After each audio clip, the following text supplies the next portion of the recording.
স্বামী বিদেশ যাওয়ার আগে আমার শ্বশুর শাশুড়ির আবদার ছিল তাদের ছেলে যেন বিদেশ যাবার আগের দিন রাতে তাদের কাছে ঘুমায়। আমার স্বামীর ফ্লাইট ছিল গতকাল সকাল ৮টার সময়। সেই জন্য বাড়িতে অনেক আত্মীয় কুটুমও এসেছে। যতই হোক স্বামী বিদেশ চলে যাবে, আবার কবে আসবে না আসবে, সেই জন্য সমস্ত আত্মীয় কুটুমরাও তার সাথে দেখা করতে এসেছে। স্বামী বিদেশে যাওয়ার আগের দিন রাতে কোন মেয়ের ইচ্ছা হয় না যে সারা রাত তার স্বামীর সাথে সময় কাটাতে, কিন্তু আমার কপালটা ঠিক তার উল্টোটা। শ্বশুর শাশুড়ির আবদার ছিল তাদের ছেলে বিদেশ চলে যাচ্ছে, আবার কবে দেশে ফিরবে কি না ফিরবে, এসে যদি তার বাবা মাকে না পায়, তারা যদি মারা যায়, সেই কারণে আগের দিন রাতে ছেলেকে বুকে জড়িয়ে নিয়েই তারা ঘুমাবে। আমাকে তারা বলল আমার ছেলেকে আজকে রাতে আমাদের সাথে নিয়ে ঘুমাবো। আমি বললাম আমার কোনো অসুবিধে নেই, আপনাদের ছেলে আমার থেকে আপনাদের বেশিই অধিকার।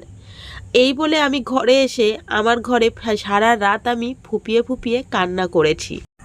জন্ম মৃত্যু বিয়ে তিন বিধাতা নিয়ে কে বলতে পারে কার আগে মরণ হবে আর কার পরে মরণ হবে। মরণটা যদি আমারও আগে হতে পারে। কিন্তু যাই হোক, আমি তাদের মুখে মুখে কোনো উত্তর করলাম না। পরের দিন সকালবেলা সবাই রেডি হয়ে নিয়েছি। আত্মীয় কুটুম শ্বশুর শাশুড়ি সবাই মিলে গাড়িতে বসেছি। আমি আলাদা আর একটা অন্য সিটে আমাকে বসতে দিয়েছে। শ্বশুর শাশুড়ি তার ছেলের পাশেই বসেছে। কিন্তু আমার স্বামী হঠাৎই দেখলাম খুব রেগে গেছে, প্রচণ্ড রাগ হয়ে গেছে।